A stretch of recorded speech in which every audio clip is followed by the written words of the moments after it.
নিরামিষ খাবেন অথচ ভাবছেন কী রান্না করবেন, তো এই পদটি অনায়াসে করতে পারেন। ভীষণ টেস্টি হয় খেতে।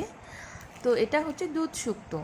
আমি প্রথমে 5 ফোড়ন শুকনো লঙ্কা দিয়ে ফোড়ন দিয়ে দিয়েছি। এরপর দিয়ে দিলাম আলু, এবার দিয়ে দেবো উচ্ছে।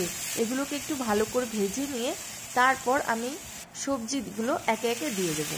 তো সজনে ডাঁটা আর মিষ্টি কুমড়ো দিলাম। আপনারা আপনাদের পছন্দ মতো যে কোনো সবজি দিতে পারেন। তো এটা মেনলি আমি দুধ দিয়ে রান্না করব।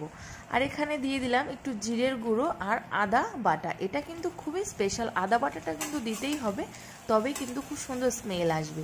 এবার আমি সবজি ভাজা হয়ে গেছে, দুধ দিয়ে দিলাম।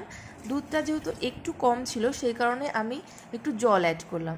এবার দিয়ে দেবো ভেজে রাখা বেগুন, আর দিয়ে দেবো স্বাদ মতো চিনি, আর এবার দিলাম আর একটু আদা বাটা। আদা বাটাটা দিলে খেতে আরও বেশি সুন্দর হবে এবং গন্ধটা